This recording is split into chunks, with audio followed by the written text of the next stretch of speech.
All right, we are now recording. I have Thin Lizzy up and ready to go. Live, camera, Yes, action, lights, action! camera, vision. Yeah, I don't know. I'll say this: the Thin Lizzy. We're doing a comparison between Thin Lizzy and the Who. We've listened to both bands extensively. I think Thin Lizzy has always been kind of an enigma. It's a little like a Jimi Hendrix personality, but it has nothing to do with Jimi Hendrix. They made way more music than Hendrix ever did. That's for sure. I think the style is kind of a combination of different bands that are very different. Like the Who is perhaps one of them. A band maybe like Wishbone Ash is kind of in there. You know, these sort of I think I've been a second UFO, sort of. maybe even So two. UFO is in there a little. The guitar work for Thin Lizzy kind of goes through various stages of complex evolution. It starts out pretty hazy and sort of improvisational and part of a patchwork of songs that isn't exactly coherent, but very reminiscent of a 60s kind of sensibility. Then later on, you get a twin guitar sound in the 70s, which is more commercially viable because it's a little more formal and there's a lot of doubling on guitar, and it's not really a 60s psychedelic rock group by any means anymore. It's very firmly hard rock. So, and of course, there's obviously the interchange with Gary Moore and John Sykes in the later passage of the Yeah, Thin and don't Lizzy forget Snowy voyage. White. Oh yeah, yeah, no, and there's just a kind of a litany of odd figures. And the weird thing for me about Thin Lizzy that I think explains why it's not, it's a little fly by night these days for classic rock Hmm? listeners. The reason I feel like it's a little fly by night is because the musicians didn't really move on.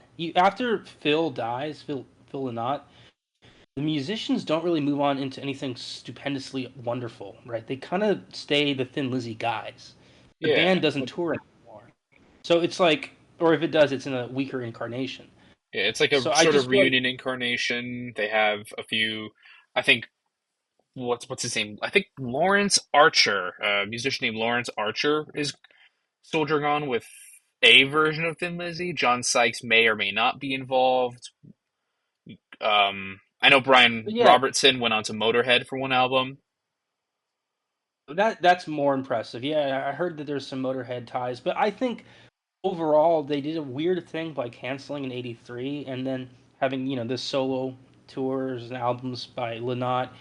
He obviously dies from very extreme drug related illness, and it just Yeah, he he didn't. I wouldn't say he crashed and burned, but I think the Thin Lizzy project reached its end. Most bands do not end in the '80s. Most of the bands that we've talked about have a fair amount of albums in the '80s and maybe even more in the '90s. Um, I think Thin Lizzy is like the Who though in that way. I think the Who did sort of cancel itself in the '80s and then was had a resurgence of sorts. Now the Who is a yeah. lot more popular and they have more accessible hits, I think, than Thin Lizzy. I think besides I mean, you have the one the boys are back in town from Jailbreak. That song is more of a hit, I think, than anything by the Who necessarily. But the Who have a lot more just sort of recognizable hits. I think you can kind of attribute that to the sort of, I don't know, I wouldn't say that there's a commercial sort of you know um, popularity to English bands inherently, I think, but beyond that, I think the Who was more established earlier on. It got its kind of kicks out of the way. It sorted out the kinks early. By the time you're in the '70s, the Who is a major act. In the early '70s with Thin Lizzy, they did a '60s style album called Thin Lizzy, and it wasn't really anything to write home about. I mean, it wouldn't hadn't really they hadn't really fully formed as a band. Yeah. So the By the Who, time while being similar to Thin Lizzy, had 5 years of an extended start. Unfortunately, Thin Lizzy never really had that. by Thin the Lizzy time they had a did lot to. nail down their sound, at that point, they had been a little late to the party.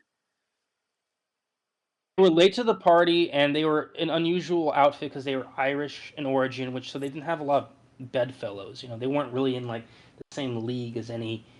It's not like they're hanging out with Pink Floyd on the weekends and stuff. They Yeah. didn't really have. like a whole ensemble of really heavy hitting musicians to work with back in Dublin places, or it was Dublin, I right? think Yeah, and so I'm not sure about the geography of Thin Lizzy, but I just know that they're Irish, and I think Dublin's one of the big cities for the members. I think a lot of And their of course, legacy is felt on more. I think I will say like Thin Lizzy. A major part of Thin Lizzy's legacy is yeah, their signature twin guitar. The signature no, twin they're guitar. recognized. Yeah, Yeah, they like you and I can. believe Wishbone Ash are the pioneers for that. Yeah, And and that so and you, those you two get would end up influencing the oncoming new wave of British heavy metal, the problem with particularly bands like Iron Maiden. yeah, no, they're very influential to 80s metal, especially the big heavyweights like Maiden or Priest, Saxon, I Yeah. believe probably Praying Mantis as well, or am Yeah, I off Praying there? Mantis definitely. Yeah, they're huge. They kind of base most of their sound off that twin guitar attack. And Tigers of Pantang to an extent. John Sykes was actually part of Tigers of Pantang before he joined Oh, Thin that's Lizzy. awesome. That's awesome. Yeah, okay. On some of their early albums. Yeah, John Sykes, you can never hear enough John Sykes, and honestly, he's really redeeming in the later albums. Because a lot of the we'll get to it, but I feel like the later period is trying to be a little too political and a little too Sometimes it comes slow. out great, but sometimes it's Sometimes renegade. it is. Yeah, the Renegade album is, I think, could be considered controversial. It has some moments that are worthwhile. Anyway, I think we should start with the chronologically correct here. By the way, I love this artist. I forget his name, even though I just learned it. Jim Fitzpatrick, I think. His name Yes, Jim. Jim Fitzpatrick. I'm He actually does this following him on comic. Instagram.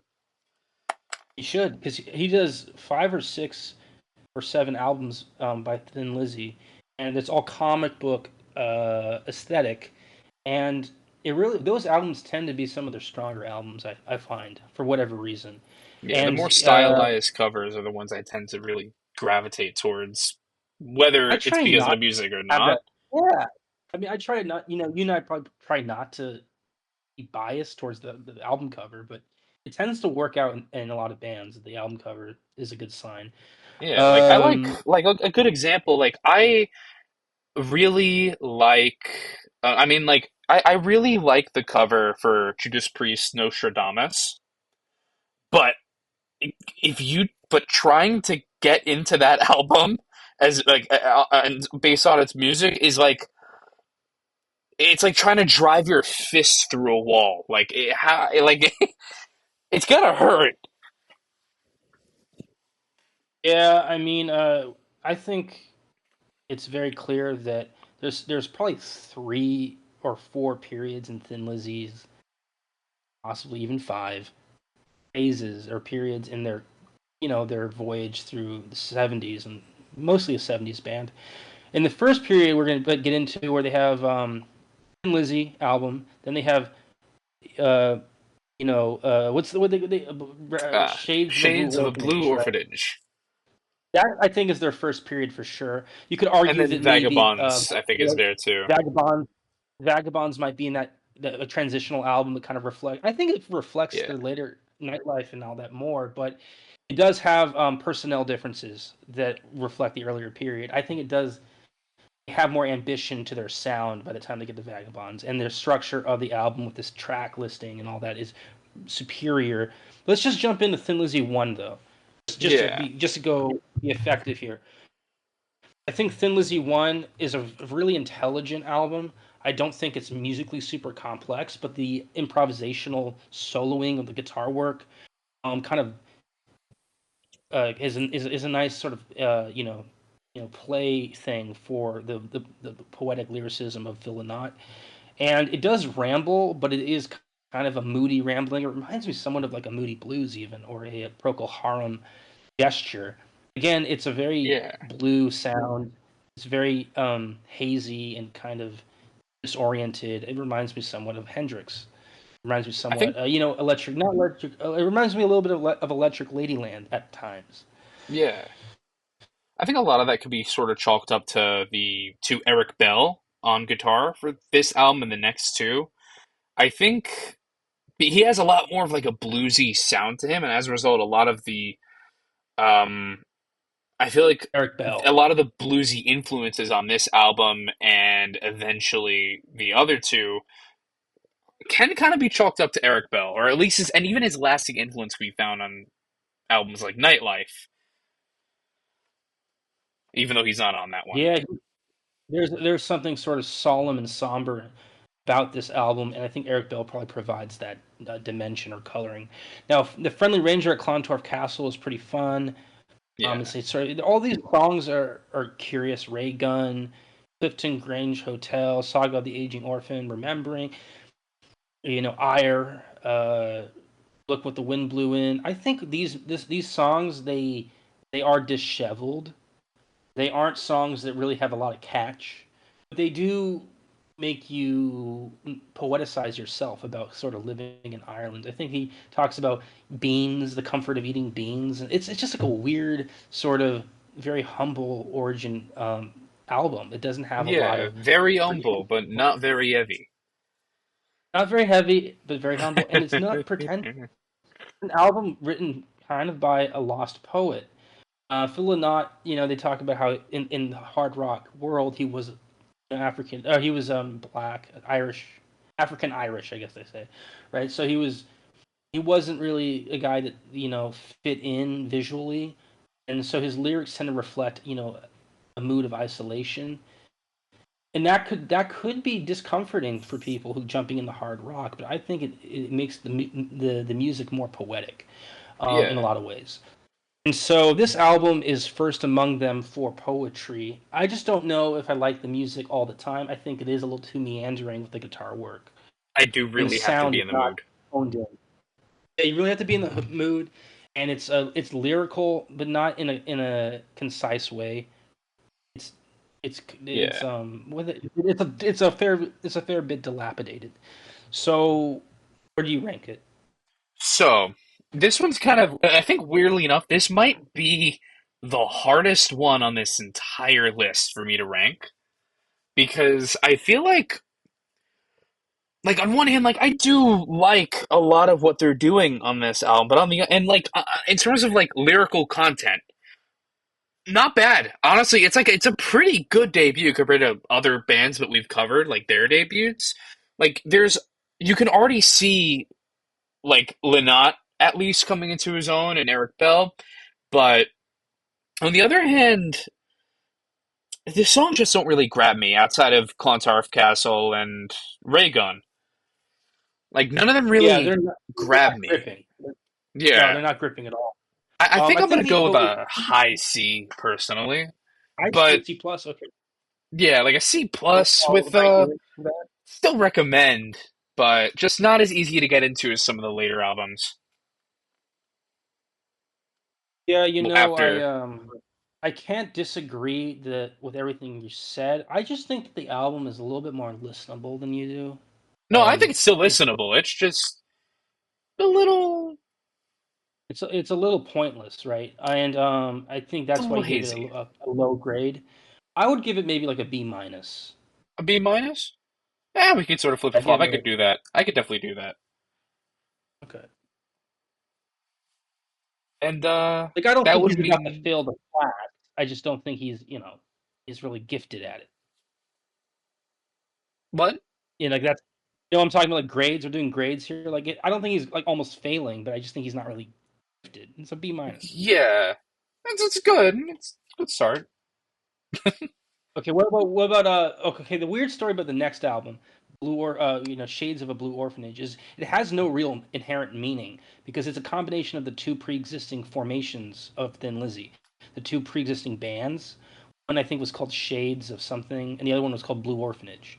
So Shades of blank, I don't really know what it was, and then the next one was called Blue Orphanage. So they just combined the names of those two pre-existing bands into one for the album, a second by Thin Lizzy. I think this album is kind of not great. I think it's Yeah, got a, got a lot of stoner ambition, like the kind of things that like a bunch of goofy stoners would find, exciting. But I don't think it really has a lot of punch. And I don't think it really has a lot of presence.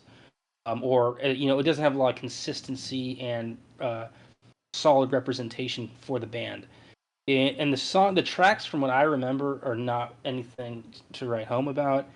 I'm not a big fan of the tracks. I think some of them are actually some of the worst tracks Thin Lizzy has ever bothered to produce into music. And like Call the Police, I think is a little silly. Sarah, I'm not crazy about. Shades of Yeah. Blue Orphanage was a bit disappointing, despite being a title track, and it is book ended at the end of side two, so that's a little strange. Of course, when they remaster these CDs, you'll notice that they always tie in whiskey in the jar. Like you'll see in a lot of these albums, when they re-release them, they'll give you a whiskey in the jar in the album, which tells you the album was originally not that great. They have to Yeah, it's add like in sort of whiskey in the look, jar. whiskey in the jar's here. Look, guys, whiskey in the jar. They're buying the full album just to get whiskey in the jar. It makes no sense at all. I think this album might be what you were saying before, a C plus or worse. I'm not gonna lie to you. Whenever I think of the term sophomore slump, this is the first thing that comes to my mind. Like I could not Oh, could not be speaking anything else. Almost everything about the debut album that made that album special, if a sophomoric. little overreaching at times. Sophomoric, but it still has the freshman 15. I mean, it's really kind of a mess of the lack of direction from the first album, coupled with sort of the cheesy lack of insight in follow up albums. I think it's kind of the worst Yeah, of both worlds for the it's early period. kind of just sucks. I'm not gonna lie. This album was really difficult to get into, Yeah, and well, I yeah. think I'm gonna call that my Especially least favorite in their discography.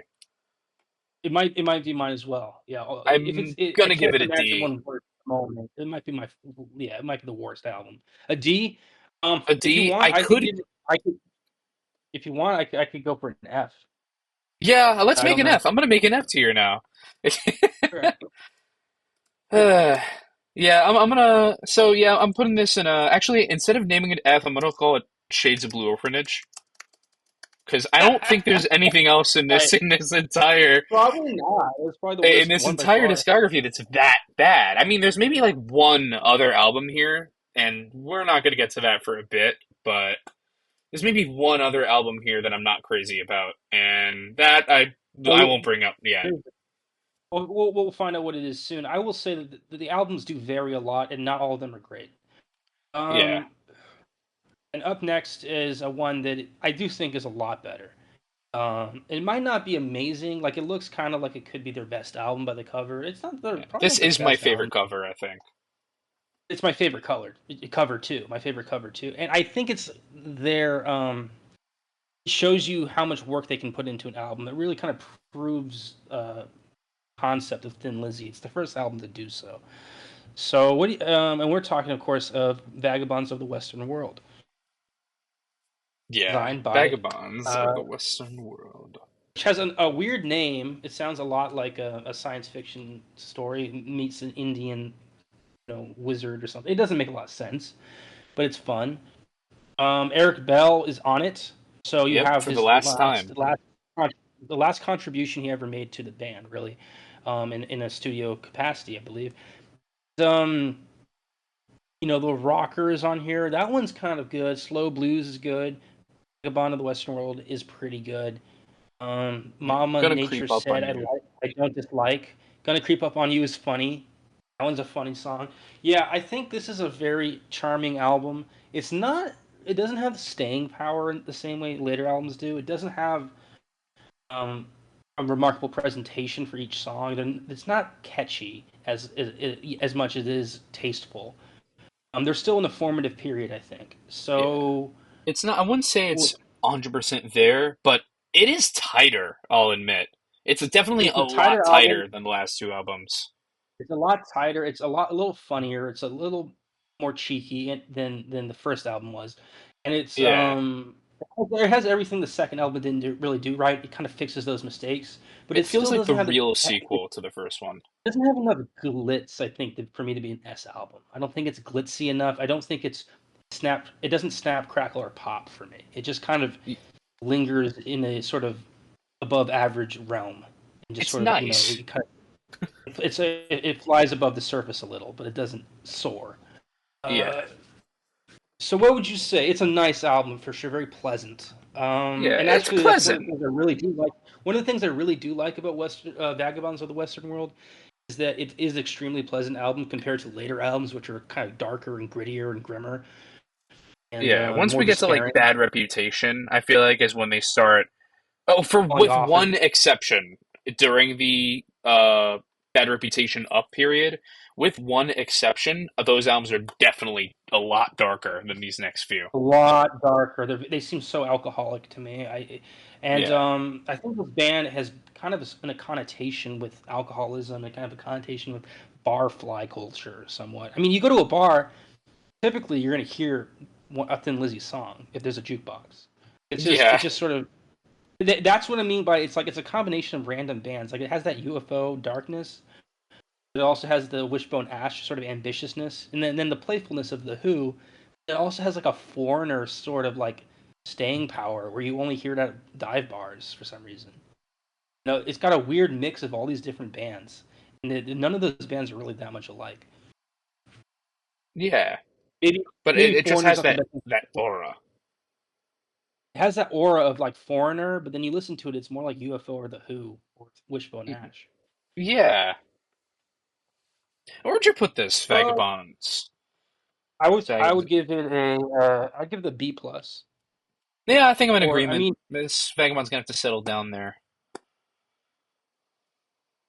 it's definitely better than the first album, but by how much, I don't think it's something that I would necessarily always favor over the first album, but usually I would. Yeah. And then next, um, Actually, I might even say the first album is slightly better. The only thing is this, the structure in the first album is worse. So after a while, the first album would just become kind of ridiculous, I yeah. think. I think the And first the first album album. does resemble the Who album quite a bit, like Yeah, the I early think out of first. all of them, this is the most comparable to the Who. I think Right. maybe. Um, I mean, you get some humor later on, like stream level humor, or not slipstream, slip kid. I mean, you get something where they get sort of late '70s Who starts to meet late '70s Lizzie slightly. But yeah, I mean, I guess by the time you get into the '80s, you could compare Thin Lizzy no longer to the Who, but you can compare it to like maybe what's a band that really reminds you of '80s Thin Lizzy or bad or Hmm. maybe even just Bad Reputation, Black Rose era. Okay. Bad Reputation. It's actually a good question. I mean, actually, whenever I think of Maybe like um Nazareth like would be that Black a Rose good era, one. I think yeah, I was gonna say like Nazareth. I think UFO starts to come out more during that era. And Gary Moore's solo stuff, which funny because Gary Moore worked on Black Rose, and Phil Lynott actually worked on some of Gary Moore's solo stuff. Even showed up on Out in the Fields. But I Really? think Okay. yeah, like Gary I didn't Moore, realize he was so involved with Gary Moore. Okay. Than yeah, even being in Thin Lizzy. Okay. and it was like after Gary Moore Um, left too, which is you know who interesting. I'm surprised is never really tied to this group is Rory Gallagher. Are you familiar? Rory Are you Gallagher. acquainted with Rory Gallagher? Yeah, because he's kind of the mainstay Irish guitar player and songwriter, singer songwriter. He kind of has a similar trajectory. Like he big in the '60s, in the '70s, he's probably a little bit more famous, I would say. And by the time of the '80s, he's kind of like going downhill a little, and then he dies in the '90s. So but Yeah, he's from Cork, Ireland. So there might be some rivalry where a Dublin band doesn't really care about a guitar player from Cork. It could be one of those things. But I would think Thin Lizzy would have some interchanges with Rory Gallagher's traveling band or whatever. But I never heard anything in the literature about it. And I've been reading up on Thin Lizzy and on different reviews, and they never mention Rory Gallagher. He has a similar approach to Thin Lizzy for sure. They're both very Irish. They were yeah, both some of the biggest Irish acts at the same time. Thin Lizzy was never had like tons of hits the way that like an Aerosmith does or some band like that. That's sort of a little rough around the edges but still popular. Leonard Skinner, just like that. Lizzy was actually kind of smoother than those bands in some ways, but they just didn't have the hit power. distinct, like they didn't have the raw attention seeking capability. But Rory Gallagher is very similar. I just don't understand why he's never compared to them. It's sort of strange. I think there must be some sort of misgiving. Um. Anyway, so Western World, you give it B plus. Yeah, B plus, honestly. Yeah, Western World is the first really Thin Lizzy sounding Thin Lizzy album that's any good. Orphanage sounds more like Thin Lizzy than the first one, the debut. But as a sophomore album, it just is actually really shitty. So it's Yeah. kind of, I mean, you could still listen to it, but I just don't think you'd find anything of worth. Um, and yeah, Western World is pretty decent. I wouldn't give it an A. Let's get B Yeah, I think plus. it's just Up next, shy, I think. a shot. Yeah. Up next is an album I like a bit more. To be honest with you, I think you probably agree. Yes. I actually have a history with this album. This album is one of the coolest albums Thin Lizzy's ever done. I don't understand exactly why they went into this direction. They made it so urban. They have the fucking panther gargoyle on their on their Yeah. album cover. I think It's this real, is their most 70s album. this is a very 70s album. It's very New York. It's very Chicago.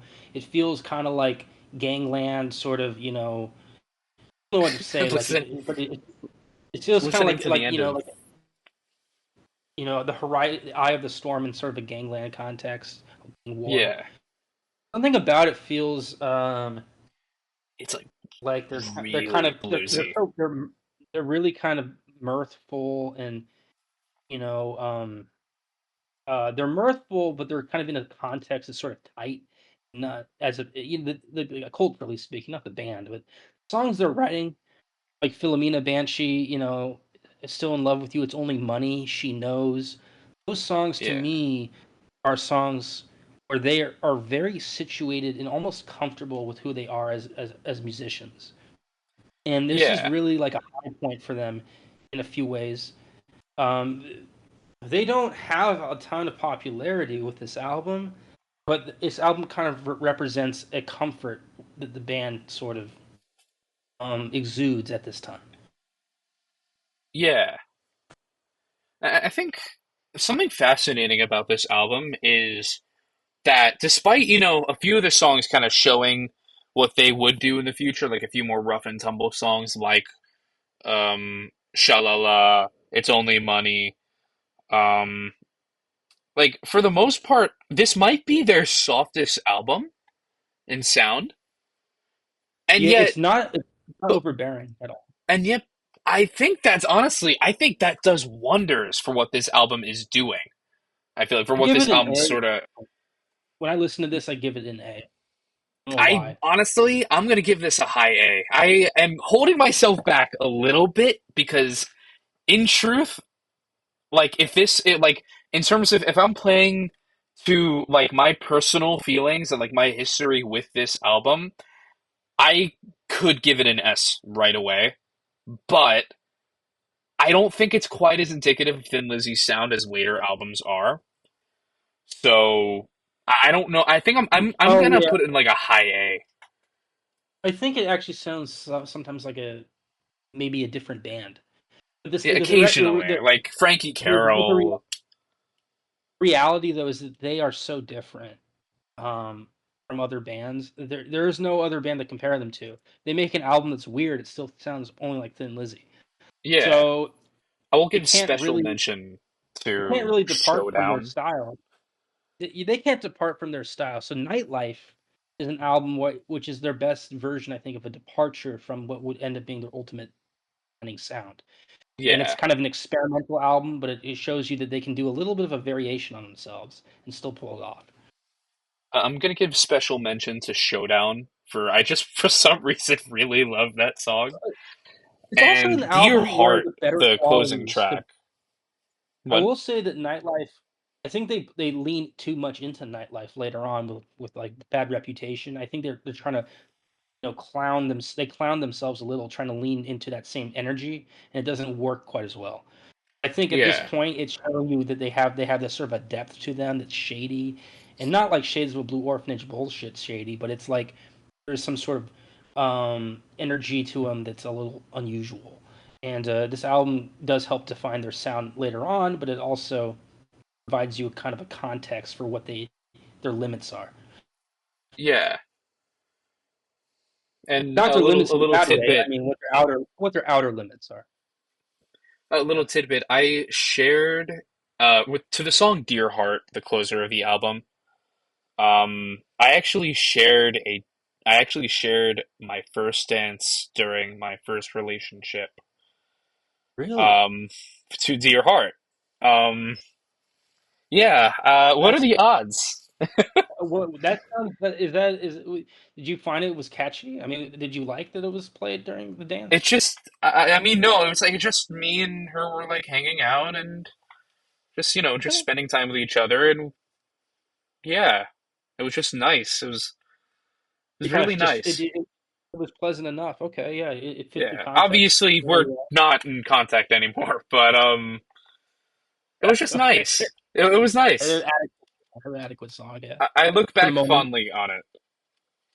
Yeah, I this album for me is something I look forward to listening to over and over again. I don't think it's an album that I can really say too much negative about. The only thing I think is negative is it doesn't have like anything classic really to point to. It's not like like it's I not the think kind of it's only album. money.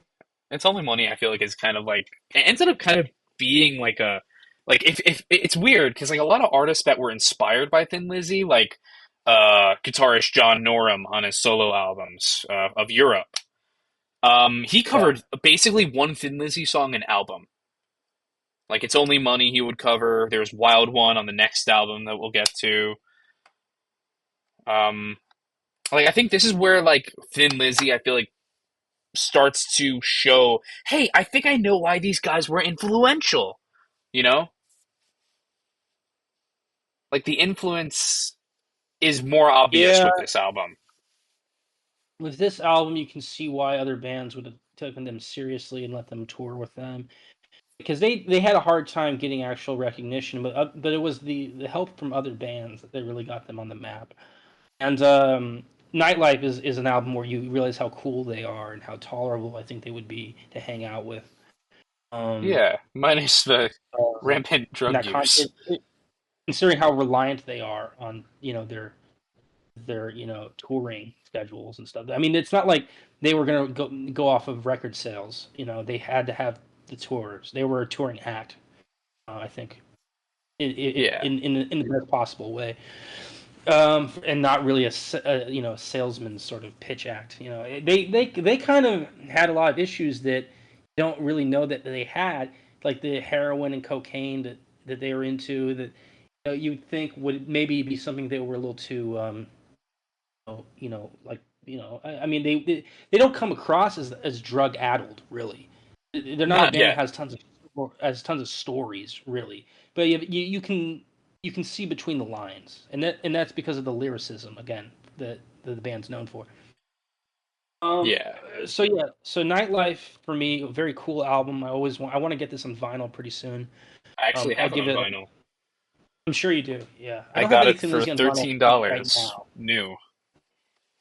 Actually, the places in Austin are really kind of pricey for vinyl. A lot of the stuff I went to some place where it was known for blues. It's called Antone's. They had all these legends play there. It was like $40 a record. Almost all Bloody albums were hell! about 40. Yeah, Seriously? stupid. Yeah, and they weren't wrapped up or like they weren't vintage. They weren't in good condition. They were just expensive.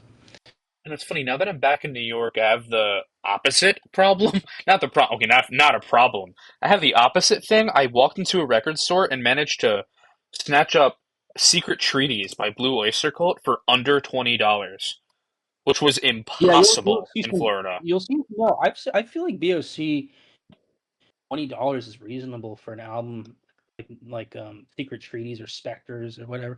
Spectre. Yeah, that one too. I Um, got same well, store. Spectre, I got Spectre for real cheap. I think I got for like $8 or Yeah, 7. I got it for 13, which is I Yeah, mean you can for still get it nowadays it's nice. in reasonable condition too. Yeah, it's not Spectres those was a albums first stay though. But was you a know what? I first think with print. Blue Oyster Cult, I think the problem for me with Blue Oyster Cult, the problem with what you're saying for me is that I do think Blue Oyster Cult has a lot of albums that probably were not popular as vinyl sales are concerned. Be a CD, Yeah. they are more popular. And then the ones that were popular, they don't really look like Blue Oyster Cult the way you would imagine. Like some of their albums have covers where if you didn't know the band, you might think it could be Zebra or some random group. Like you Yeah, like don't go ahead and look at Agents of necessarily. Fortune. Agents of Fortune is also one. Secret Trees, Agents of Fortune. Those albums look more like what you think Blue Oyster Cult is. But Spectres did not look like Blue Oyster Cult when I bought it. I Blue was like, Oyster this could Spectres be. looks like a bar band, Yeah, it looks like a. and Yeah, it which looks is like weird it because could the be. music is Looks like it could arguably be their some. best. Looks like they could be from Canada or something. It doesn't look like a. Yeah, it looks like Irish music. Anyway, so Yeah. back Okay. at Yeah. it, Let's get dude. Right? back. We have So fighting, by the way, which does not have a cover by Jim Fitzpatrick. yeah, I felt it's like just the band. fighting fighting was actually their most generic album, and it was them trying to be commercial for the sake of maybe record sales or maybe more publicity to help them get tour slots. I think fighting is kind of like them trying to be uh, Nazareth, or them trying to be Bachman Turner Overdrive, or them trying to be maybe Mountain or something like some really maybe Mountains are probably too stylized for even fighting. Fighting's not a great album. It does have its moments, but it's just so generic. I don't feel like this is any particular band. I feel like it's sort of like a catch-all group, and actually it helps. I think with the sound somewhat because it can make them sound more conventional, but it doesn't make them a tour de force. So what do you think of fighting? I'm not gonna lie. I don't. I think fighting is kind of like in this weird sort of middle place between Nightlife and Jailbreak, Right, where right. they're Rosalie, trying. Rosalie, Yeah, Rosalie. I like Rosalie. I like Wild One a lot. Um, Suicide's kind of Suicide's are compelling. I pretty mean, good. Just I Silver don't feel Dollar, very. Spirit Slips I don't feel Away. strongly I about just this don't album. remember it.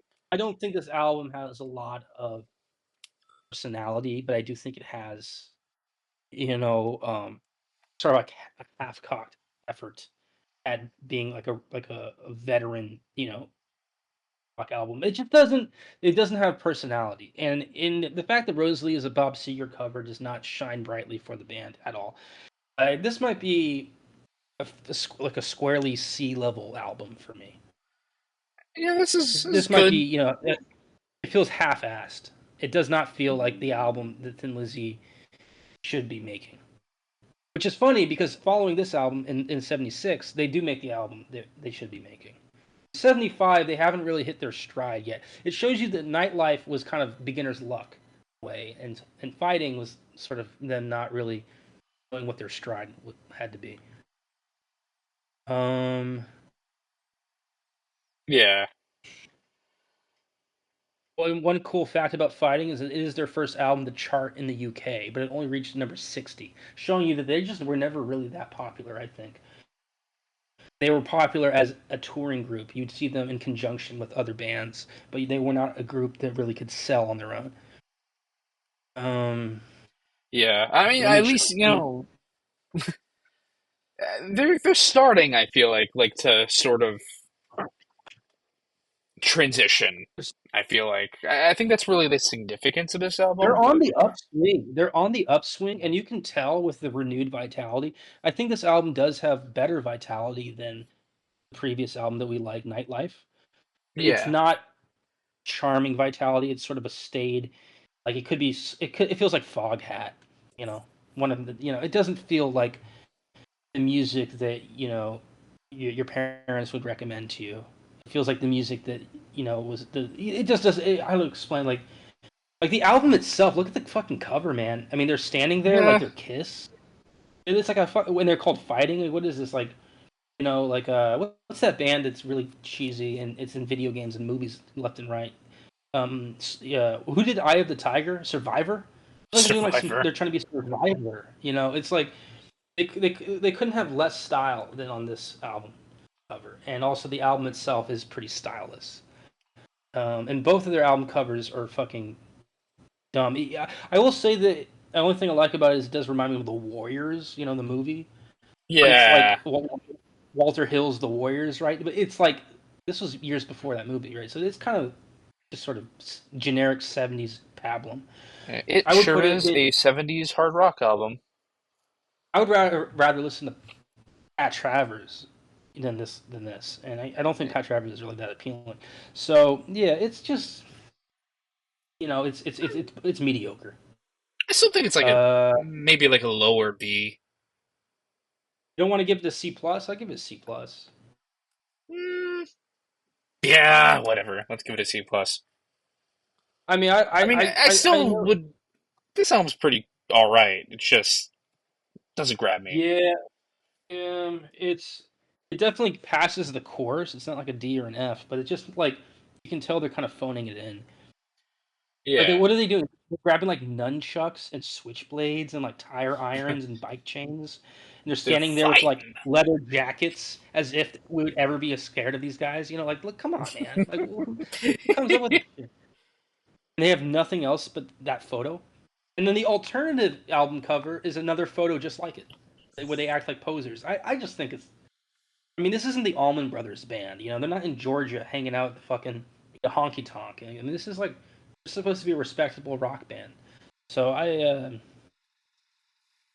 Yeah. it's not down home for me. I think it's sort of just plain. But the Yeah. funny thing is that Jailbreak actually kind of the album cover is a comic book And we're cover, back. but Jailbreak this the fighting album cover kind of looks like what could be a Jailbreak album cover. You think about it, Yeah. fighting that them posing like that with weapons and crap. That looks a little like what you'd expect from Jailbreak. But the Jailbreak album cover is just as another Jim Fitzpatrick. Yep. Um, Jim Fitzpatrick strikes again in the best possible way. it's pretty good. And so after giving it a C plus, I think Jailbreak go. I mean, let's be honest.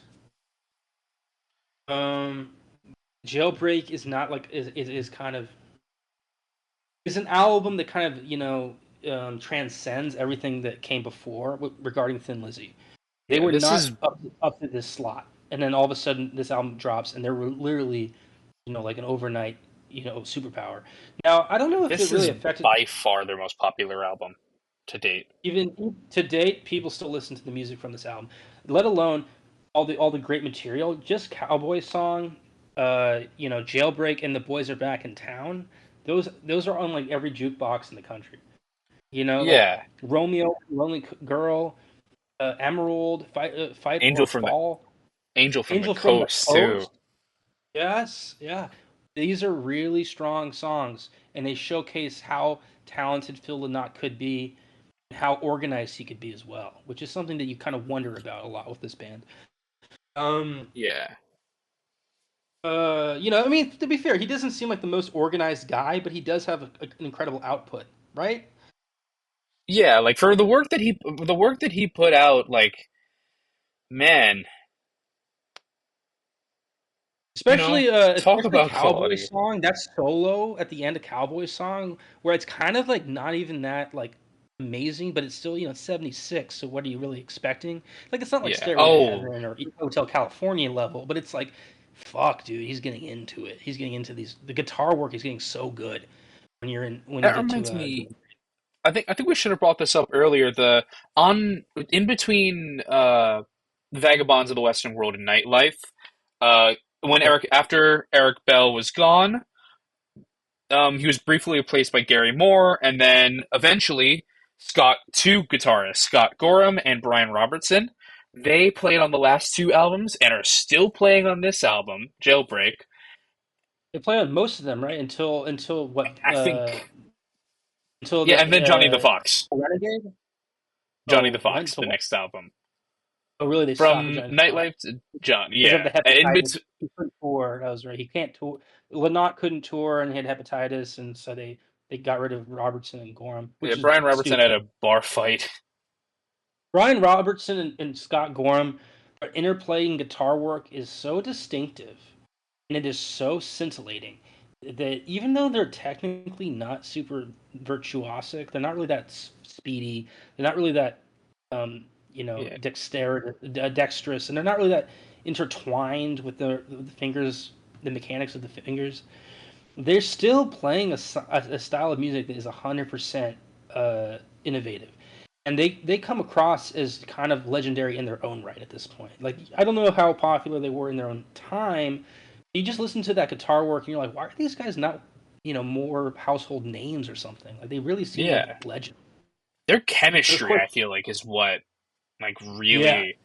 I think honestly, I think after this lineup, after Johnny the Fox, there's only like I think one more duo on one more album that really has the same chemistry, in my opinion, where one either doesn't overtake the other or just something's Oh yeah. off. Yeah, no, the chemistry here is reminiscent of like Dwayne Allman and Dickie Betts. I think you can compare them a little to the Allman Brothers, even if their style is extremely different.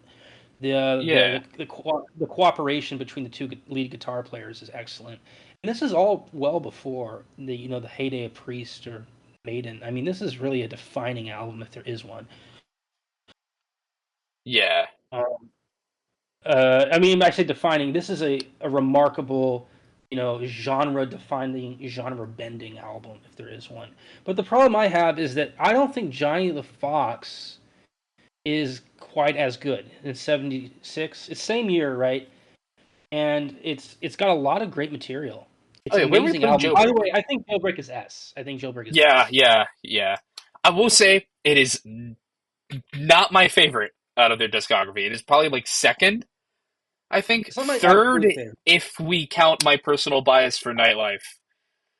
Um, but second, I think. Nightlife is also one of my favorites. Yeah, I think I might like Nightlife slightly more than Jailbreak, but I'll tell you the hits from Jailbreak have changed the world in a way that Nightlife will never be able to say. I mean, Yeah, Nightlife is a guilty pleasure for that. Jailbreak is a real heroes album. Johnny the Uh, Fox, I do really like. Like, don't get me wrong, I really like this album. well, and Johnny the Fox. I mean, this one is a little bit of a step back from Jailbreak, and I think it's got a lot more of a story in it. It's a I, lot more personal. It I has think it it has a has bit more of almost a working class feel. it has more of a working class feel, and it's also almost the exact same style for as Jailbreak, which is remarkable because I think they've struggled for a while to maintain a style. Um, and you really get the feeling that these guys are in some sort of golden age with Johnny and the Fox. It's a great secondary follow up to their great album Jailbreak. The problem with Johnny and the Fox is that it is not as accessible as Jailbreak or even Yeah, Nightlife. Johnny the Fox is an album that it really is kind of like Ulysses or Virgil's Aeneid, or it's like an epic poem by Joyce. It doesn't really have the qualities of a hard rock album. It has qualities of kind of again like an Irish band album. It doesn't. It's a folk album in its lyrical content, but then the musicianship is very rock oriented and rock yeah, heavy. I don't think Giant Fox for me is an S, but if it is an S, it's a low S. And it probably is an A yeah. plus. I'm gonna give this an A, honestly. Where in A? I have no idea. Probably either A, A plus, in that general vicinity. I don't think it's Sure. quite as grabby as Jailbreak, but I think that honestly, I think its highs are on the same level. Like Borderline. There's Fool's Gold is probably my favorite on the entire album. Don't Believe a Word is a signature track of theirs. Yeah, that's amazing song. Yeah. Amazing. I listened to that a lot when I was playing it during my Xbox gaming session or whatever. I was like, you don't believe a word. And actually, that song is if it's in the algorithm, like you listen on YouTube or any streaming service, it always comes up It just shows uh, up. all the time. And it's only two. I think it's I'm because it's not so short. complaining. It's only 2 minutes. It's only 2 minutes. That's probably why. Yeah. And I'm not complaining. Oh, okay, the only thing I wish is that it were a little longer. And I think maybe that's the other reason why Borderline. I think Johnny the Fox isn't on quite the level of Jailbreak. This was recorded and released less than a year after Jailbreak came out. Um, No, I and think it's sort after a of tour. it's kind of it's not quite a follow up. It's more like a extension. Again, yeah, It's an like the extension. Halo 3 ODST to Jailbreak's Halo 3, or the Yeah, the Far ODST, the Cry Halo. Blood Dragon to Far Cry 3. Uh, I don't know. I'm I just don't know thinking of about, I something don't know video about game related. ODST. I mean, yeah, I mean, Fallout 3 and then maybe Fallout New Vegas, right? I just something Yeah. like that. Oh, okay. I don't know if I could. I kind of like New Vegas more than 3, but But I don't know if I I could say it. almost It's like reverse. It's like opposite. dude, What? we're at the races with this. Like, think about this. We're at the fucking Kentucky Derby, and they are neck and neck to the finish line. I think Yeah. Johnny the Fox might be like competing in rivaling with Jailbreak, and in a more hipster, toned down way. It's a fashionable album. It's an album that I think is a respectable album. Jailbreak is kind of on the nose. Jailbreak, you get that album cover, and it's a little too cheesy. Johnny the Fox has some kind of agenda in there. It's an intriguing album.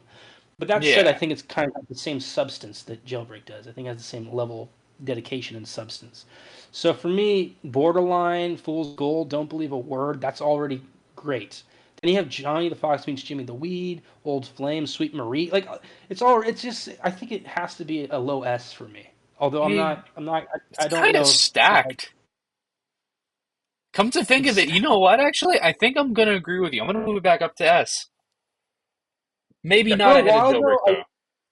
not ahead of Jailbreak, but I will say that for a while I thought the music was a little annoying. It had this kind of insipid, self-indulgent tendency to it. It didn't really sound like music that was written for an audience. It sounded kind of like it was written for the ego of Phil and Not. But after a while, I just stopped caring and started enjoying it. So I think it's S. Yeah. Now, I wish Uh, I can say the same thing about Bad Reputation. Um, oh yeah, Bad Reputation sounds cool, and I kind of like the title track and some of the other songs. But for me, it's a little too weird. It's a I little think this is too the darkness starts seeping in despondent. around now.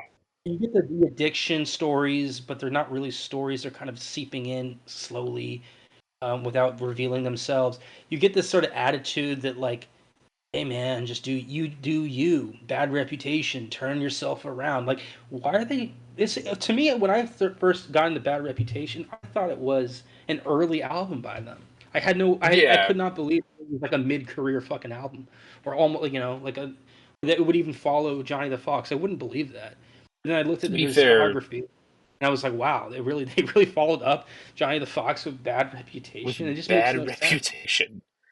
To be fair, Bad though, they were Reputation. in kind of a state of flux with this album. Brian Robertson was gone in between two albums due to a bar fight, um, and just tension with the rest of the band in general. Like he was just out of there. This is the first Thin Lizzy album recorded since the early days, since like the first few albums that was recorded as a three piece, and it shows. Like it really shows. Yeah, yeah, no, that's right. Without a second guitarist, I feel like this album suffers immensely now that they've You gotten realize you used to kind of that. realize yeah, I know what you're saying. You realize that they weren't the level of Cream, basically, or even ZZ Top. You realize that this band might be kind of second rate, which is sad because the last two albums were killer. The last two albums are so Yeah. good, I think they and still have then one more killer left in them. We'll get to that eventually, but this is, I feel like, kind of a little bit of a fall off to an extent. Not bad, by no means. Downtown I still think Sundown. it's definitely better than like fighting, but It's better than Fighting. I think yeah, this is an A album. Um, if maybe a B somewhere. I think I'm going Um, with B for this one. okay, let's. You want to do a B plus? Yeah, I think Maybe I'm it's as maybe good as around the level of we did Vagabonds. I think for Western. me, if not, maybe a little better. Either I think it's a little better than the debut. The Yeah, debut album is a little better than that, and only slightly. So that would have to put it at Vagabonds of the Western World, right? like, it did sound like I was just dumping on this album, but like it has good songs. I like Soldier of Fortune, Opium Trail, that title track. It's just, yeah, I mean, Opium Trail is song my for favorite, I song, think. it's cool. I just think there is a darkness to the album. You get the feeling that the band is not going to last forever, or if it does, it's going to be a rocky finish. And Yeah, Downtown Sundown is pretty great. Dear Lord, Killer Without a Cause is fun. You know, the side two is always kind of my indicator of whether or not it's better than the C. And I think side one and side two are both respectable. Um, Soldier yeah, of Fortune, just not great. I don't Southbound, think. okay. Southbound's even okay. I think this album deserves more recognition than perhaps it gets. But that said, it's a 1977 album. It took them a while to follow this album up. It's almost like they kind of running out of steam. And then the next album I think is better anyway. So in the Yeah, stretch of so in between let's say we have two albums before Bad Reputation, and then we have two albums succeeding Bad Reputation. I think it's the worst one. yeah. Of So this sort of collection of five, I guess I in do this think it mid is. '70s, it's telling you the kind of the '70s is wrapping up, and this is kind of their late '70s album. It's kind of their first late '70s album. Yeah, And you could argue maybe a mid '70s album, sort of. I think it shows you that their late '70s is going to be different, and it's something that's sort of unwelcome to listeners. So yeah, 1977 Bad Reputation, we give it a B plus. I think yeah. I think with I'd 19, say a B plus, at least I better think than the debut. it's better than Maybe debut Vagabonds. slightly. It's still a good album. Like I'd still own it. I just don't. I'm not crazy about it. An album I am a little more crazy about though is the 1979 follow-up called Black Rose, a Rock Legend. Yeah, this one they actually have a second guitarist. This time Gary Moore. He was actually part of the band in between Eric Bell and he took the place of Eric Bell before they ended up going with Scott Gorham and Brian Robertson. Um, but yeah, I think this album. I will say I think definitely a big improvement on Bad Reputation. With that being said, I don't think we're quite at I don't think we're quite at the level of like Jailbreak or Johnny the Fox or even Nightlife, I think. And I think the reason why is because while I love Gary Moore, I think he does great work on this album. I don't think he has the chemistry with Scott Gorham, like No, really down pat. Like no, he kind of he's overtakes this album. he overtakes it, and he's a phenomenal guitar player, one of the greatest of all time. And Yeah, you hear him on this album, and you can see he's kind of whirling around all over the place. It doesn't really cohere to anything the band's doing, it's like but Michael they kind of Schenker in the later UFO albums that he was on, like right, but Obsession. right. It's a little like Obsession, right? And they actually kind of all the whole band sort of rests on its laurels during this recording, and I sort of feel like they have this mismatch that ends up being stronger than the sum of its parts. Like you'd think that them all together would not be, or you know what I mean. Like you think all of them together would be amazing, or would be really shitty because of a lack of chemistry. But for Yeah, whatever reason, they're both so these two separate entities are actually kind of Gary Moore and the rest of Thin Lizzy. They're kind of uh just kind of they can kind of carry it on like on fumes a little. Like it's not they can really plateau just by their own separate entities being on the same recording session. But that doesn't mean the album has enough charisma to be the best album. I just think it has a lot of detail to it that's really yeah. It's sparkling a and kind of gritty album, I think. enticing. It's gritty with respect to the fact that it has so much detail that's baked into it in an unusual way, and it feels like a mature album is what it feels like. It doesn't feel like a great album, but it feels like a mature album, one that actually does have the qualities that you would want any respectable band to have at some point. It just doesn't. There's no start power to it. And the other thing is that there's other albums kind of like this that don't pull it off nearly as well. You could say Bad Reputation, but you could also say Renegade. I think this album is like a better version of Renegade. Yeah, and oh boy, we'll get to Renegade when we get to that. Oh boy. And also but I will I say waiting for an alibi to me is a little tiresome. I mean, Yeah, I think out of all the Thin these Lizzy hit songs, I can't really get into that one. that's one that's That's like the only yeah. I mean, one. that one's a little grotesque, and also the side two it was not amazing. I think this album is a little lopsided, but I think it's got charisma somehow, and I it's think probably it's because of well the put together despite the it's a super group, you know. That's how I sort of feel. yeah. It's a super group album. So with that considered, maybe it's a little more like a Cream album. It has so much rich detail. But Yeah. then again, it doesn't make a statement, which is stupid because I think the previous albums did a fair amount of statement making. So what do you think? A B or an A? What do you think? I'm kind of torn on this one. Either I think I'm going to give it either a B plus or an A minus. I'll go A minus. I'll definitely do A minus. Yeah. They just don't have enough in A. I don't want nightlife spending its nights alone. Um Also, the album cover does look tight, and it looks yeah. like a tattoo, and it looks like they gave Jim Fitzpatrick some more cool work to show off. Like it's a good album cover, one of the better ones. All that kind of blurs away whenever I think of the next album though. If Chinatown, 1980, Gary Moore's out, in comes Snowy White, who, while I don't think he's as much of a show off per se as Gary Moore, has much better chemistry. I feel like with Scott Gorham, and as a result, Oh yeah, this album is a weird one because it has the I old it has this album really is kind of like their return to Jailbreak this or Johnny. feels like the real Feels like a follow up to Johnny the Fox. feels like the real follow up, but it's not a great album. It just has that great sound. Do you know what I mean? Like it doesn't have the star power. It doesn't have the hits that those albums had, but it is still a very respectable album. I'm I not think, crazy about it, but I do think it's genocide, the killing of the buffalo. That one's a little annoying. A Killer on the Loose is good. Chinatown's good.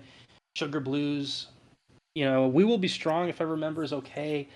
I just think this album is a little um, sort of like you can see why they don't follow it up with another clone of Johnny the Fox or Jailbreak or Nightlife. You can see why that those four albums from Nightlife to to Jailbreak, then Johnny the Fox, and then this delayed follow up Chinatown. You see how those four albums really kind of define them permanently, and everything else is sort of a weird experiment, right? yeah, Or yeah, I I think to think an extent, though. I think I kind of differ with you on how I take on the way I take this album. This is my okay, favorite Thin Lizzy album. Full really disclosure, like my absolute favorite. The only song that okay. I'm not crazy about here is Genocide, but I think it's only because they repeat the killing of the buffalo so fucking often. So much, so often, so often. Yeah, but yeah, But this album besides is pretty that, good. If you I want to think give it high as a praise, Genocide aside, from as a front to back listen, this is my absolute favorite Thin Lizzy album. And even like if you take a few songs out, like Killer on the Loose is arguably Thin Lizzy's heaviest song that isn't on Thunder and Lightning.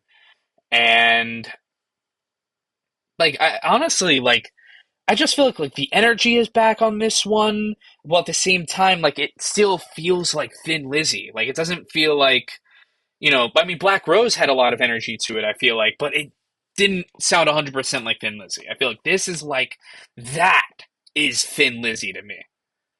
Like the title track, Chinatown, Sugar Blues, Sweetheart, I think is like one of their best songs, I feel like. And yeah, I don't really have that much more to say about this album. I really, really dig this album. yeah, it's reminiscent of their earlier great albums. I just don't know if I feel like they have it in them. But I mean, I think you know what it is I can sense that their following albums are not going to be Chinatown. I think I can tell that Eh. this is their last great album, and it bugs me. And I think that's what I don't like about it. But that's kind of the only thing. I'm just very sensitive to it. Like I'm aware that this is like the end for them. And Yeah, I think even though it is a 1980 album, it's still not really an 80s album to me. It feels like a 70s album. Yeah, I think. Well, this was 1980. This was released too, so that's kind of like the cusp of the decade. You'd think it would sound more transitional in that regard, but it doesn't. It kind of Not almost feels like a really. last hurrah, even though they Yeah, it didn't feels even like a have their last last hurrah. hurrah yet. Last Yeah, I mean, proper hurrah, I guess, I would be I the say better if you term. want to give it an S tier, go for it because I'm not going to give S tier to anything after this, so we may as well. Honestly, yeah. I mean, I don't think you needed to ask me. Yeah, fair enough. All right. Like, no shit. Like, of course I think this is S. It's a great album cover, so that tells you a lot. It tells you that they put their hearts into it. I just don't remember it the way that I remember the other ones, but I think it is. Um, I whistle Killer on the Loose and We Will Be I Strong on the regular. think it's just the thematic. I think it lacks sort of the cohesion that Jailbreak has. The songs don't really reference each other well, I think but some of them kind of do. Like, there's a lot of the China of like the song Chinatown is it's Chinatown. Chinatown itself is actually referenced in Killer on the Loose, Hey You, a few other songs on this album. Maybe Having a Good Time. I think like okay. I there's mean, a slight link, it's a but slight linkage, but it's not. It's not a hyper it's not quite as earth hyperdrive. shattering as Jailbreak, and it's not quite as I feel like it's not as It's not collected. I poetic. feel like as Yeah, Johnny the Fox, it's not a Fox. Yeah. but I still think I think in terms of like music, You know what it this is, might man? be It's a more this is conventional album. It's a more conventional album, but it shows you that they can make slightly. really good. A really good Yeah, I think conventional, this is like Nightlife. yeah, It's, but I feel like it still like feels enough like Thin Lizzy. I feel like to the kind of like Nightlife it's to a definitely slightly Thin Lizzy. stronger degree. It's you think, yeah? I mean, it's probably better than Nightlife considering the hits on it. Yeah, okay, I'll go with S. And then we got a Renegade, which just before we even talk about this, I think this is D. But before we even say anything about it, Personally, though, I would give it an A. Chinatown. I'd give it an A. no, I mean I don't. Renegade. I was talking Renegade, not Chinatown. No, I just okay. I mean, I'm gonna type my answer in as A. I don't think they have three S albums. I think they only have two S albums. I mean, But you can put it. You can throw it in S for the podcast. It's fine. Uh, it's A. Um, Up next, Renegade. Renegade. Yeah, this I think. uh, yeah, this is the drug album. I think this is where it started kicking in. Everyone I think. sounds tired. Phil Lynott Renegade. Yeah, is tired. Yeah, they're very Phil tired. Phil Yeah. Lynott sounded like he got his throat ripped out, Snowy and White is still pretty good in it. Like and then there's the I feel sound, like the Snowy production. White is fine on it, but the chemistry's gone on this album. I No don't know what chemistry. happened in between these No. albums, in between this and Chinatown. Like There's the a, chemistry they had on oh that yeah, is gone. oh yeah. And there was a desolate chasm dividing them. And the other thing is the production is very modern. Like I mean, it just sounds really Yeah, crisp. But then the I think music is it's. stupid. It's like weird. It's like okay, There's like maybe two songs that I like on this album, and I'll get to that. But I feel like the thing is, Renegade just feels like yet another transitional album. yeah. But I Mm, think, You know, especially the production, I think is the most indicative of that because we're going from Chinatown, which is basically Jailbreak the Fox when it comes to its sound. yeah, you're right. But Yes. Renegade is like it's kind of trying to implement more like 1980s technology into the sound of it. Like there's some keyboard usage, there's some sort of background noise that I mean, like it's an interesting start, but Thunder and Lightning would do this so much better. Thunder and Lightning has more panache and verve and sort of it's just a more kinetic Yeah, Thunder and experience. Lightning This is a is Thin sluggish Lizzy's album. only metal album, so I I feel would like only like full on metal album. fully But formed metal that's album. Yeah, metal. yeah, that's its own beast. But like that album knows exactly what it is, and Renegade outside of like, I mean, it just feels aimless outside of Angel of Death and my personal favorite, Hollywood, Down on Your Luck. Mexican Blood and Fats. I like. Um, Yeah. Hollywood Down Your Luck, Angel of Death, The Pressure will Blow. Those I are good. hate the Renegade. title track. Yeah, Renegade. I don't remember it like at all. I think I tuned it out actually for the most part. This album to me was an album that had some curious sort of quixotic. you know, side two tracks. I didn't think it was a mainstay for them. But I do think that the change in quality really distracted me for a while, and I did think it was a better album than it is. They did ramp up the production to the point where you could almost, It's slightly distracting, a little off-putting. yeah. You don't really know. It doesn't. It makes it sort of ambivalent. Like, oh, is it? Maybe it's better than I think it is, but it's not. It's not good. Um, Yeah. what do you give it? I give it a. I don't know if I give it a D. Maybe we should give it the first D album on here. Yeah, I mean, okay, I think I could give it a C minus, but I don't think there's gonna be any D albums if we put that in C You know minus. the problem with this album is it's the most indulgent poetry album that they've made. Yeah, outside Like of I think Down on Your totally Luck, I humorless. think the rest of It's, the album to- is very it's like totally lyrically humorless. indulgent. It's very humorless, and then still the Yeah. lyrics really indulgent, and that makes it kind of a flop for me. Like I like Mexican Blood because that's a little funny. That's a little. Some of the songs are a little bit funny. Mexican Blood. Mexican Blood's kind of creepy too. Like he keeps that Mexican blood, that Mexican blood. Like why do you keep saying it like that? Whatever. Okay, Jesus Christ, get away from Yeah. me. Yeah, it's a little creepy, but it makes it more a personality than it would otherwise have.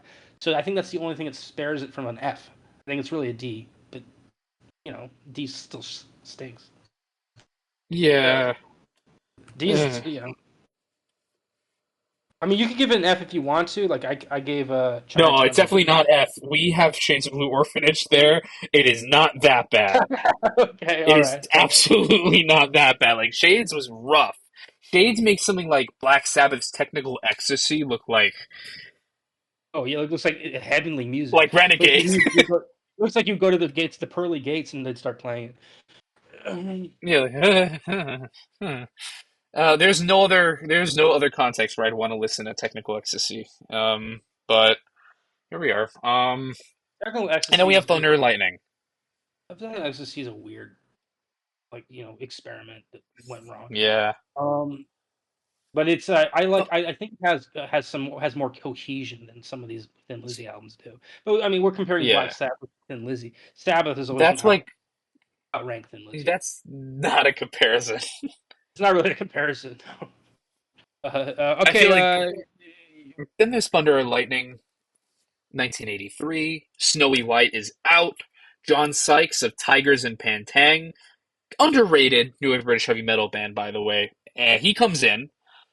Um, because Tigers and Pantang is fucking around with theatrics. Um, So and do Thunder and Lightning is pretty good. yeah, Probably I think this is a good album. probably a B plus. I think a B plus, A minus. I actually have this album on vinyl. Um, I did used to like it more, I think.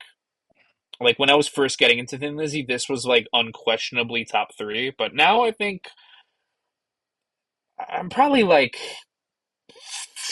Yeah, 5 or 6, I think for me, out of 12. Like I like it more I definitely like it more than Bad Reputation and uh like say Bad Reputation, but I'm Cold not sure if Sweat. I like it more than Black Rose or not. I think Cold Sweat's pretty good. Yeah, Cold Uh, Sweat is one of the more metal songs. Holy War, that's more John Sykesy though, I think. Heart Attack's not bad. Heart I Attack think is a rough song to listen to knowing the context because that is the last song chronologically on their studio albums. he does die from heart failure. And Phil Lynot's singing about gonna overdose, and I'm here like, oh,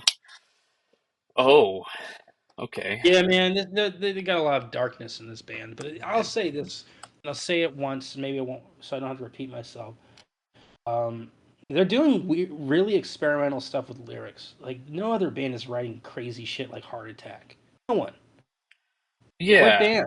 What band like writes a to song like that Heart? degree and that Yeah, time period at the time, with yeah. that And now production, they do. Now they do it all the time. Then they would never do it. So yeah, there's something to be said for the adventurousness of the lyricism. I do it does think have a bit of like a new wave of British heavy metal sensibility to it. It feels a lot more raw. reminds me a I little of feel like like, a Saxon or maybe later Uriah Heep. Yeah. Yeah, Uh, very It's like Saxon, actually kind of like modern Uriah Heep to an extent, that's what I like mean. Yeah, Chaos and Color very. type. Maybe less Hammond organ. Um, way less Hammond organ. But the thing is, and maybe even like very late Iron Maiden. I mean, there's some weird shit going on in this album, but I don't think Iron Maiden can be compared to this. Yeah, this is a Ultimately, good album, but ultimately, this is an album that does feel kind of like a losery album. For whatever reason, it's better than the last one, which is kind of a poserish album. Like Renegade, it looks cool, doesn't sound brilliant. Thunder and Lightning is kind of shitty looking.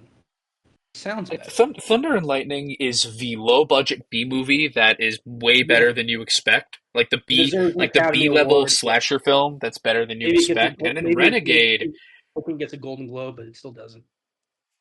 Renegade is like shitting in front of John Carpenter and then claiming it's your magnum opus. Right. I don't know. I didn't know they had that much pretension in them. Actually, Renegade to me was so pretentious. I didn't think they could really do it. I think they didn't. I don't think they knew Yeah, what they were getting into. But Thunder and Lightning is cool. I like it. I Thunder. would play this on a road trip. Yeah, it's a good. I think I would play. Ow. I would play like Cold Sweat's a good road trip I song, but I still think think some of this is like I still I think will say like it's a good finale. I think with that yeah. being said, it doesn't really have much of a legacy with Thin Lizzy besides it's their last album. I think it has more of a legacy though with John Sykes, who would kind of take a lot of what he did on this album. He would join Whitesnake after this for their 1987 hit album, and then he would do Blue Murder with Carmine Appice, and Oh yeah, dude, legendary stuff there. yeah, No, but but the first Blue Murder album is excellent. Like it no, really is. no. John Sykes is a beast. No one competes with John. Yeah. Even Michael Where Schenker. is he? No, it's like, well, so good. Where the fuck Yeah, did he go? well, he's just kind of like a he's kind of like a stylist at this point. Like, I don't think he's gonna jump back into a great metal band anytime soon. No, I mean Um, like even like solo stuff. He hasn't recorded anything in the studio since um dude, I don't know how you do the White Snake. White, 2000. I don't know how you do the White Snake album, and then walk away from that without some sort of God complex. Like he must have fucking crashed and Yeah. burned. He just did. He had to crash and burn at some point. The last Uh, album he made in in the studio was called Nuclear Cowboy in 2000, and it was a new metal hip hop album. I've never heard this album in my life. it It sounds sounds like dog shit. it sounds like an insane asylum. Like insane. Like John, Or they play it in the where are you? courtyard. Yeah, at the fucking shelter island or whatever. I couldn't do it. I could not do it. There's better. There's not enough time for that. Anyway, with time consuming, Yeah. we should wrap it up. How are we doing for time? We're doing wait, where's Thunder and Lightning on before I answer that? Oh, I would give it, if Because not an A. I mean, it's a little like Nightlife for me, but I think maybe a B is better. I don't think it's better than Vagabonds. I'm good either or. I think it's better than the other albums we have in B tier. Yeah, Don't it's know if maybe it's an A as good as minus. Black Rose or especially not Nightlife. I think it's an A Yeah, I'm minus. gonna give it A minus or B plus. One or the other I can go. Well, this is my thinking is that Chinatown is an S for you. I think Chinatown could be an S. Then I feel like Nightlife should also be an S. Nightlife. My baby. I think you could make the argument that Nightlife, that 10-year stretch where they could maybe had four S level albums. I mean, Chinatown and Nightlife are the kind of the least appreciated. And then Yeah, I think Nightlife should get more credit. I think out of all these albums, Nightlife is the one that is probably the most underrated. I think. Thunder and Lightning is an A. Let's say I think it's good, A minus. And then so is Yeah, Black Black Rose Rose. is there too. Okay, great, great. And then B, we got Bad Reputation, Vagabonds, Debut, Yeah. Fighting So, all the way in its lonesome, fighting absolutely nobody in C tier. D tier has Renegade, Collecting Dust in the bargain bin, and Shades of Blue Orphanage, uh, sitting in the shade Shades of the Blue. Yeah, that one of a Blue Orphanage. is almost is that one's a fucking awkward, regrettable shit show. And then Renegade is a little bit better just because it's trying harder. But I think Yeah, trying, maybe a little too hard, but yeah, too hard, but still trying. It's just weird. Yeah, I think those two albums, it's easy to get bogged down and think that those are everything Thin Lizzy ever did. They're not. They're just happy accidents. You know? yeah. I think Like honestly, I everything. think the thing about Thin Lizzy, like a little last words on this discography, we this band tips the scale like over and over again in terms of quality. Like it's Yeah, kind of like, one album you'll get Chinatown and you'll get Renegade. Like the next year you will get Renegade. right. Like and after an album where the chemistry seems to fit and then Renegade comes along and Yeah, everyone I sounds like mean, they downed 500 cigarettes in 1 second. yeah, I mean, I don't think that Terrence, what's his face, the Snowy White. I don't think he was meant for like long haul with anything really. I think he was Yeah. a lark that he did so well in Chinatown. He did Uh, become, I think, a session player after Renegade, but it kind of disappeared off the scene after that. I don't think like, Chinatown is the strongest guitar album that they've done. I think, like, in terms of the twin guitar part, I think it's very strong, I feel like. I You think don't in think terms that? of twin guitar stuff, though, Johnny the Fox, I think, might be peak of the guitar. Yeah, I mean, I And got to listen again. Jailbreak is the best song was, besides Chinatown, in my opinion, at least. You think you don't? I like Cowboy Song more than Jailbreak. Like, Yeah, no, I I'll mean the say, album. I'm talking about Jailbreak, the album. oh yeah. No, yeah, definitely. What do you think your favorite songs are by Thin Lizzy? We wrap up. Okay, if I were to put three together, my favorite is probably Killer on the Loose, I think, from Chinatown. And then besides Okay. that, I'd probably say Don't Believe a Word off of Johnny the Oh yeah, Fox that's good. and Showdown from Nightlife. Okay, nice. Yeah. Like a Uh, nice, like real, kind of like a bluesy bass heavy song, like the oh yeah, that's a good one. like very like shady night, like You're going for quiet the blues. quiet I don't build up usually to go a for blues. brawl. I don't usually go for blues, but a little bit of it goes a long way, especially in the Yeah, set. like that's I think that's when you get it right. Like really atmospheric and like a great like pre-fight sort of very fitting of a soundtrack to a film. Oh yeah, I think Nightlife is very soundtracky for sure. Um, Yeah. and yeah, and your selection is pretty good. I would say mine's kind of similar. I think if I had to do different ones, I would do um Borderline is one of them. I think Oh yeah. Whiskey in the Jar. Like we can't count it because it's only from live performance. So I would No, say I mean in the extra bonus tracks of Vagabonds, they do include it on the newer only in the yeah, issues of the album. only newer though. I mean, we're doing original here. We gotta be Yeah. authentic. We gotta be as authentic as possible. I don't think we can count a live performance track on fucking Yeah. I will but say that my brother is not a fan of Thin Lizzy. it's The funny. only song he likes from them is Whiskey in the Jar.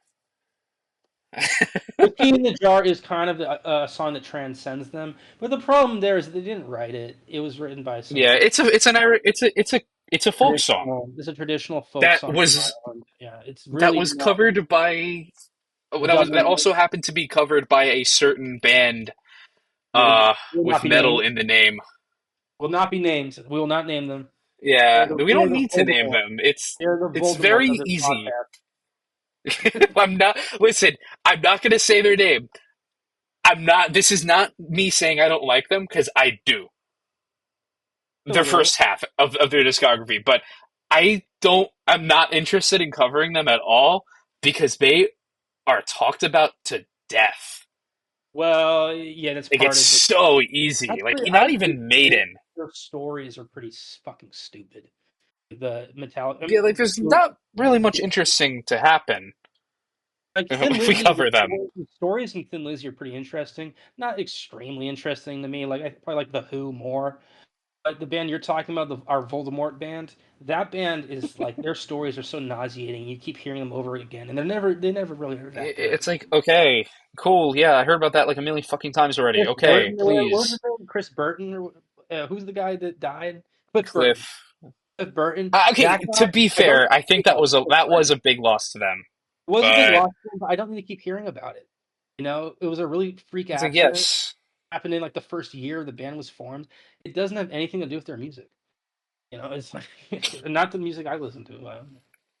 Uh, honestly, I think they're honestly, I think weirdly enough, I'm not gonna go dwell further on this, but like Brian Jones. my favorite album from Voldemort, Yeah, from Voldemort. from our Voldemort, is honestly their very first because it's Oh, really? very reminiscent of a new wave of British heavy metal album. They even That's cover probably okay. songs from That's worth reconsidering. Blitzkrieg and Diamond Head. Like they really were like influenced by that like It's worth rough reconsidering. and tumble NWOBHM sort of feel. Rough and Tumble. Okay. I And I mean, think that because of that, it's the only album from them that I legitimately like really love. And then the rest of them are kind of hit or miss. Don't even get me started on fucking load. But yeah, I don't want. Yeah, no more talking about Voldemort. oh yeah. I mean, He's taken yeah. up enough of the spotlight. It's not gonna be relevant to what we're about to say, which is that. So you think after considering all these pretty good albums, let's be honest, they have a stellar discography. Only 12 albums, and they ended up with a lot of Yeah, material. I think maybe you could find some four bonus S tracks out tiers. there. Even though they didn't have great singles, they still had a lot of great material overall. I think Thin Yeah, they have Lizzy, a few great live albums as well. who do you really think they compare it to? Because we talk about all these bands that are like halfway similar, like Wishbone Ash or UFO, or maybe even The Who, which is lyrically very similar. Uh, what band really strikes your, what like sings as sort of a counterpart to Thin Lizzy? I think UFO is the closest in the end in terms of sound. Excuse me, UFO. Okay. In terms of lyricism, can't really find anything that really closely The Who is compares. close. Too. Who is I think somewhat close. the Who they have similar. They don't sing about the same stuff. They have very similar like attitudes about how they write songs. Like, oh yeah, let's just write about like a person that kind of is fucking up, like Tommy, the guy from the Lifehouse Project, which ended up being called Who's Next. That one. They kind of dial in on these guys. Like in Pink Floyd, they have the character in the Wall. He's so that the Wall album is a little like overly personal from it because it's from this isolated, alienated perspective, and this individual, this man in the Wall, he's like kind of mentally ill. But in Thin Lizzy and in the Who, they don't have like a mentally ill person. They just have a person that kind of is fucked up, like his life sucks. And Tommy was a deaf, dumb, and blind kid who played pinball. And then the Johnny the Fox or Romeo and Jailbreak, like those guys, they're more pedestrian than Tommy, but there's still humor to it. I think in the Who they talk about this crippled guy in Tommy, and in other albums they sort of touch on it, who is like a laughing stock. But from an English perspective, that's acceptable. I think in America and in Ireland, which have similar cultural roots, I believe, talking shit about some kind of handicapped person is really unacceptable. So the best they can go for is Romeo, or they can go for Johnny the Fox. And like Mhm. I don't really think the bands have a similar stage presence. I don't think they really have a similar crowd they draw. But I do think that Thin Lizzy and the Who write songs about a person who's suffering a lot, usually a man, and he's got man kind of centered issues. his issues are not really relatable to women, but it's poetry, but it's sort of lame poetry in a way because it's poetry that only guys like. Um, and that kind of makes it like a funny. That makes it a weird band. And I think the Who and Thin Lizzy are both weird. Um, Yeah, just different you kinds of know, weird. which is like Led Zeppelin writes for dudes, but it doesn't try to be weird with its lyrics. It just tries to be trippy and strange, but not Yeah, weird properly. And a lot of bands don't want to be weird. Leonard Skinner sort of jokes about being weird. So does Aerosmith. They sort of play with being weird. ZZ Top kind of plays with being weird. You don't get a lot of bands that really fall into the weirdness and embrace it the way Thin Lizzy and The Who do. So I think lyrically they're very counterpart. Very counterpart. yeah, Now, musically, I just don't think anything sounds like Thin Lizzy. But then again, I don't think a lot of stuff sounds like The Who either. So I think that they have a weird sort of uniqueness obsession. I think they have almost like an identity crisis where both Thin Lizzy and The Who don't sound like any other band, and because of that, they sort of don't really have a place. They don't really have a yeah. brotherhood. Yeah, okay, you get it. All right. All right, let All me right. just check on the time real fast for this. Oh God. Okay, we are at 1 hour 31 minutes, You want to decide and what we yeah, do after UFO? I mean, we could obviously do the Who I after think we UFO. should. I would like to do the Who, but I think we should. I think we should finish UFO Sure, for before sure. we start another band. Do you know which album we ended at? Was it the Yeah, Damned? we ended at. I believe Mechanics Willing was the and last Innocent. one we did. We didn't do the Wild, the Willing, and the Innocent yet. No, we did. We got that one. I think we got that one. Is that before We Mechanic? ended at Mechanics is the last one we covered. Okay. All right. I might have to change my mind about Wild, Willing, and Innocent. So I'll re-listen. How many more albums do you think they have? Around 10? Oh boy, a lot. Like maybe at least 10. At least 10. How much of the Who have you listened to so far? I'm probably gonna have to get back to doing it. Yeah. Oh wait, should we do a sign off? Wait, before I stop recording, should we do a sign off? No, but I want to decide what we could do after these two groups because I've been thinking about it. It's not really the healthiest thing to think about because it's very confusing for me. I've been thinking about these Hmm. bands as they compare to each other. I was looking at maybe like Leonard Skinner could be compared to Aerosmith or I think ZZ Genesis. Top to an extent. Genesis could be compared to Queen or ZZ Top. I kind of forgot who I decided to Well, compare them. we did That do could Deep be Purple fairly recently, and that could lead into Richie Blackmore's Rainbow. yeah, that's also what I want to do.